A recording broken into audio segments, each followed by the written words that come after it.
అందరికీ నమస్కారం. పింగళి లక్ష్మీకాంతం గారి జీవిత విశేషాలను వివరించుకుందాం. వివరిస్తున్నవారు బాలసుబ్రహ్మణ్యం కలవలపల్లి. సౌందరనందం కావ్యరచన సాగిస్తున్న రోజులలో ఆంధ్ర విశ్వకళా పరిషత్తులో తెలుగు శాఖ అధ్యక్ష పదవి ఖాళీ ఏర్పడినదని దరఖాస్తు పంపమని శ్రీ వేమవరపు రామదాసు పంతులు గారు లక్ష్మీకాంతం గారికి తెలియపరిచారు. రామదాసు పంతులు గారు అప్పుడు సిండికేట్ మెంబర్. బిఏ పరీక్షలోనూ ఎంఏ పరీక్షలోనూ ఫస్టు ర్యాంకులో ఫస్టున ఉత్తీర్ణుడగుట, పింగళి సూరన ప్రభావతి ప్రద్యుమ్నమును గూర్చి సిద్ధాంత వ్యాసం వ్రాసి స్వర్ణ పథకం బహుమతి పొందిన కారణాన ఆ పదవి లక్ష్మీకాంతం గారికే దక్కింది. అదే సమయంలో గుంటూరు హిందూ కళాశాలకు రమ్మని దేశరాజు హనుమంతరావు గారు ఆహ్వానించారు. కాకినాడ పిఆర్ కాలేజీకి రమ్మని సర్ రఘుపతి వెంకటరత్నం నాయుడు గారు ఆహ్వానించారు. ఒకదాని వెంట మరొక ఉద్యోగం తరుముకొని వచ్చిన సర్వేపల్లి రాధాకృష్ణన్ గారి కారణంగా లక్ష్మీకాంతం గారు 1931 జూన్ 1వ తేదీ ఆంధ్ర విశ్వకళా పరిషత్తులో తెలుగు శాఖలో అధ్యక్ష పదవిని స్వీకరించారు. లక్ష్మీకాంతం గారు ఆంధ్ర విశ్వకళా పరిషత్తులో చేరిన తరువాతనే అక్కడ తెలుగు శాఖలో కొత్తగా బిఏ ఆనర్స్, ఎంఏ తరగతులను ప్రారంభించారు. అప్పటికి ఆ తరగతులకు సిలబస్సు, పాఠ్యాంశాలు లేవు. ఈ ప్రణాళికలను తయారు చేయటమే కాక కొత్తగా ఏర్పాటైన తెలుగు విషయం ప్రామాణికంగా ఉండి విద్యార్థులకు ఆకర్షవంతం చేయవలసిన అవసరం కూడా ఏర్పడింది. ఈ డిపార్ట్మెంటులో వజ్జల చిన్న సీతారామస్వామి గారు, మల్లాది సూర్యనారాయణ శాస్త్రి గారు లాంటి ఉద్దండ పండితులు ఉండేవారు. వారికన్నా లక్ష్మీకాంతం గారు వయస్సులో చిన్నవారు. అయినా ఆయననే ఆ శాఖకి అధ్యక్షునిగా నియమించింది విశ్వవిద్యాలయం. లక్ష్మీకాంతం గారు చేపట్టిన విధులు కొత్తవి, తనకు తానే మార్గదర్శకత్వం వహించవలసినవి. ఈ కొత్త బాధ్యతలను అతి సమర్థవంతంగా నిర్వహించారు వారు. ఆయన విశ్వవిద్యాలయంలో ప్రవేశించినప్పుడు vice chancellor doctor Sarvepalli Radhakrishnan ఆయన లక్ష్మీకాంతం గారికి సలహాలను, ప్రోత్సాహాన్ని ఇచ్చేవారు. ఆయన తరువాత వైస్ ఛాన్సలర్గా డాక్టర్ కట్టమంచి రామలింగారెడ్డి గారు వచ్చారు. వీరు కూడా లక్ష్మీకాంతం గారి పట్ల గౌరవ అభిమానాలు చూపేవారు. ఆ రోజులలోనే రాధాకృష్ణన్ లక్ష్మీకాంతం శ్రేష్టమైన శ్రేణికి చెందిన వారు అని అన్నారు. విశ్వకళా పరిషత్తులో విద్యాబోధన చేయడమే కాక అనుబంధ కళాశాలలో తెలుగు విభాగానికి పర్యవేక్షణ చేయుట, ఆయా తరగతులకు పాఠ్యపుస్తకాలు, పాఠ్యాంశాలు నిర్ణయించే బోర్డ్ ఆఫ్ స్టడీస్ సభలకి అధ్యక్షత వహించి తగిన నిర్ణయాలు తీసుకోవడం కూడా వారి బాధ్యతే అయింది.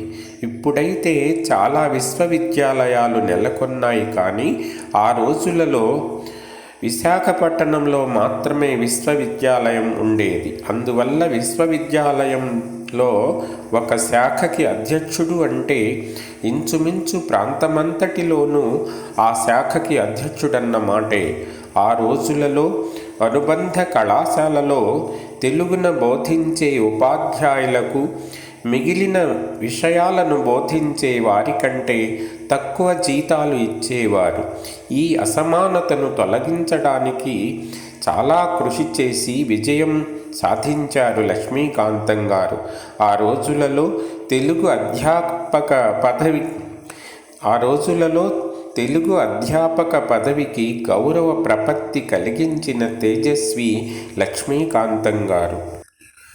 పలు రకాలైన వారి విధులను ఎలా నిర్వహించేవారో ఆయన శిష్యుల అభిప్రాయాల ద్వారా మనం తెలుసుకుందాం. తెలుగు ఆనర్స్ కోర్సులో మొట్టమొదటి బ్యాచ్కి చెందిన ఆచార్య పిఆర్పి ఫ్రాన్సిస్ మద్రాస్ క్రిస్టియన్ కాలేజీలో ప్రొఫెసర్. ఆయన ఇలా అన్నారు: ఆంధ్ర విశ్వవిద్యాలయంలో ఆనర్స్ తరగతి ప్రథమ దళానికి చెందిన మాకు అప్రతిమాన ఆదర్శ గురువులు శ్రీ పింగళివారే. వత్సరత్రయంలో వాంగ్మయ విశ్వరూపాలను మా మనఃపలకంపై సుస్థిరంగా చిత్రించిన సేముషీమంతులు వారు. నిజ కవితావేశమున సహృదయులను ఎలా సమ్మోహితులను గావింపగలరో అలాగే పాఠ్యభాగముల వివరించే సమయంలో తాము చెప్పదలుచుకున్న విషయాన్ని విస్పష్టంగా, సూటిగా, మంజులంగా, హృదయాకర్షకంగా చెప్పి విద్యార్థులను ఏకాగ్ర చిత్తులను గావించడమే గాక తన్మయులను గావించేవారు. ఎలాంటి క్లిష్ట విషయాలనైనా అనాయాసంగా అవగాహన అయ్యేట్లుగా పరిణమింపచేయగల ప్రావీణ్యం వారికి వెన్నతో అబ్బింది. వారి రచనలో ఎటులో అటులే వారి బోధనలో, సంభాషణలో, ఉపన్యాసములో శైలీ ప్రసన్నత్వము, శిల్ప వైదుష్యము, నవోన్మేషత్వము, ప్రత్యేక ఫణితిని సువ్యక్తమవుతుంటాయి. శృతి రమ్యంగా, సుబోధకంగా, హృదయరంజకంగా పాఠం చెప్పగల నేర్పు గురుదేవులకు ప్రత్యేకం. ఆయన శిష్యులే గొడవర్తి సూర్యనారాయణ గారు ఇలా అంటారు: వీరు ప్రధానంగా సాహిత్య విమర్శనము, ఆంధ్ర వాంగ్మయ చరిత్ర అన్న విషయాల మీద ఉపన్యసిస్తూ ఉండేవారు.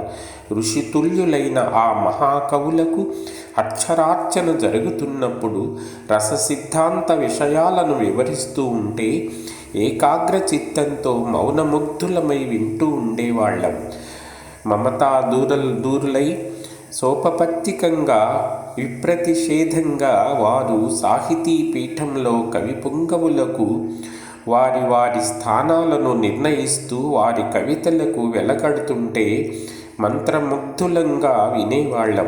ఆ సాహితీ తపస్వికి ఆయా కవి పుంగవులు దర్శనమిస్తే వారిని చూసి చెప్పినట్లుగా మా మనోనేత్రాల ఎదుట ప్రదర్శింపచేసేవారు. లక్ష్మీకాంతం గారి ఉపన్యాసాలను నోట్సుగా వ్రాసుకునేవారు విద్యార్థులు. కొన్ని సంవత్సరాలు దీనిని గమనించిన రాధాకృష్ణన్ ఆయనకి చెప్పారు: కొత్త విషయాన్ని చెప్తూ కొత్త సిద్ధాంతాలను వివరిస్తూ ఉన్నప్పుడు సాధ్యమైనంత త్వరలో పుస్తక రూపంలో వెలయించాలని చెప్పారు. అంటే నీకంటే ముందు నీవు చెప్పిన విషయాలనే ఇతరులు ప్రచురిస్తారు అని. లక్ష్మీకాంతం గారు ఈ సలహాని పాటించని కారణంగా రాధాకృష్ణన్ గారి మాటలు యథార్థమయ్యాయి. కొంతకాలానికి లక్ష్మీకాంతం గారి లెక్చర్ నోట్స్ కొన్ని వందల కాపీలు దేశంలో వ్యాప్తి చెందాయి. 1967లో లక్ష్మీకాంతం గారి సన్మాన సభలో వారి శిష్యులు శ్రీ బాలాంత్రపు రజనీకాంతారావు గారు ఇలా అన్నారు: ఆంధ్ర వాంగ్మయ చరితంబు అవలనెవరు చెప్పి వ్రాసిన అది గురూచ్చిష్టమే కదా అని. లక్ష్మీకాంతం గారి శిష్యులు ఆయనని రససిద్ధాంత రహస్యోపనిషత్ ఉపాధ్యాయునిగా, సాహిత్య శిల్ప క్రియోజ్వల విద్యా చతురాస్యునిగా కొనియాడేవారు. శ్రీ లక్ష్మీకాంతం గారు తన విద్యా బోధనను గూర్చి ఈ విధంగా చెప్పారు: నేను పాస్ అయినది ఎంఏ. నేను ఎంఏ విద్యార్థులకు బోధన చెయ్యాలి. నా విద్యార్థులంతా చాలా తెలివిగలవారు. అందుతో పాటు గడసరులు కూడా నన్ను ఏవో ప్రశ్నలు వేస్తూ ఉండేవారు. ఒక్కొక్క ప్రశ్నకు చాలా తికమక పడవలసి వచ్చేది. చాలా వరకు సత్యమే చెప్పేవాణ్ణి. కొన్ని సందర్భాలలో చూసి ఆలోచించి చెప్తాననేవాణ్ణి. దానితో వాళ్ళు శాంతించేవాళ్ళు. ఒక్కొక్క రోజున వాళ్ళ ప్రశ్నలకు గురువుగారి రూపాన్ని తలచుకొని వారికి నమస్కరించి ప్రార్థించేవాడిని. వెంటనే ప్రశ్నకు సమాధానం స్ఫురించేది. ఇలా ఉద్యోగంలో చేరిన మొదటి రోజులలో నా స్థితి అసిధారా వ్రతంగా ఉంటూ ఉండేది. గురుకృప, సరస్వతి కరుణా కటాక్షాలు నా యందు ఉన్నవని చెప్పడానికి ఇవే కారణాలు అన్నారు. తనంతటి వాళ్లగా తన శిష్యులను తయారు చేయాలి అన్నది లక్ష్మీకాంతం గారి సంకల్పం. ఆయన ఎంతటి గురుభక్తి కలవారో అంతటి శిష్య వాత్సల్యం కలవారు. లక్ష్మీకాంతం గారి వద్ద చదువుకునే విద్యార్థులకు గురుకులంలో ఉండే విద్యార్థుల వలె పవిత్ర భావం, గురుభక్తి మెండుగా ఉండేవి. తన విద్యార్థులకు పాఠం చెప్పి డిగ్రీ ఇవ్వడమే కాదు, వాళ్ళ వ్యక్తిత్వాలను కూడా సరిదిద్దేవారు. అసమర్థులను సమర్థులుగా చేయు నేర్పు వారి యందు ఉంది. శక్తి లేకపోవడం ఎంత దోషమో, శక్తి అధికంగా కలిగి ఉండడం కూడా అంతటి దోషమే అన్నారు ఒక పర్యాయం. అందుకే దానిని సరిచేయవలసింది గురువే అనేవారు. ఆయన స్వభావంలో అన్ని శక్తులు సమపాళ్లలో ఉన్నాయి కాబట్టే అంతగా రాణించగలిగారు. ఆంధ్ర విశ్వవిద్యాలయం తెలుగు శాఖకు అధ్యక్షులుగా నియమించబడిన సందర్భంలో 1932 సెప్టెంబర్లో బందరు పౌరులు బుట్టాయపేట హాలులో లక్ష్మీకాంతం గారికి సన్మానం చేశారు. ఆ సభాధ్యక్షులుగా గురుదేవులు శ్రీ చెళ్లపిళ్ల వెంకట శాస్త్రి గారు విచ్చేశారు. లక్ష్మీకాంతం గారు సౌందరనందంలోని రసవద్ఘట్టాలను చదివి వినిపించారు.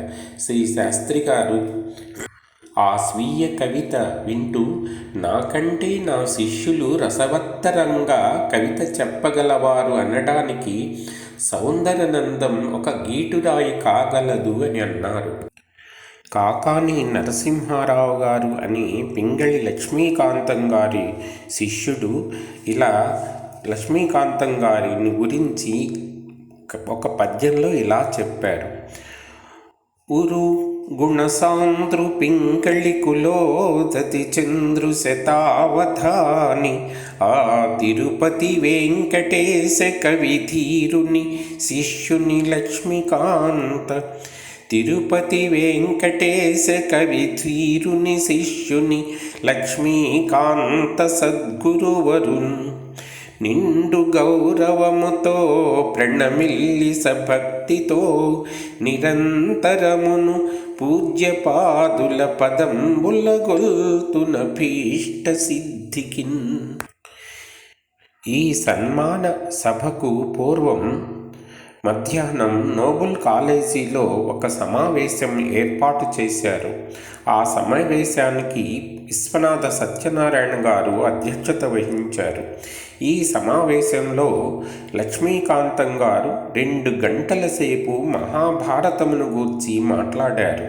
వారి పరిశోధన ఫలితములను అనేకములను వెల్లడించారు. నేను బందరు వదిలి మద్రాసు వెళ్ళినప్పుడు నా యందు గల గౌరవ భావమును పురస్కరించుకొని దానిని వ్యక్తం చేస్తూ ఇలాంటి సన్మానమే చేశారు. అప్పుడు నాకొక ఆంధ్ర మహాభారతం కవిత్రయం వారి ప్రతిని బహుకరించారు. ఇప్పుడు ఆంధ్ర మహాభారతాన్ని చదివి పరిశీలన జరిపి ఏమి చేశానో తెలుసుకొనుటకు గాను ఈ మహాసభ ఏర్పాటు చేసినట్లుగా భావిస్తున్నాను. ఈ మహాసభలో మహాభారతాన్ని గూర్చి ప్రసంగించమనడంలో ఆ భావమే ద్యోతకమవుతుంది అన్నారు. అందు ఒక మాట మాత్రం రాజ్యమనునది పొత్తుల సొత్తు కాదు అంటూ ప్రసంగం ప్రారంభించారు. మహాభారతంలో వచ్చు పాత్రలు వానికి పాండవులకు గల సంబంధ బాంధవ్యాలను చాలా చక్కగా వివరించి చెప్తూ ప్రసంగాన్ని ముగించారు.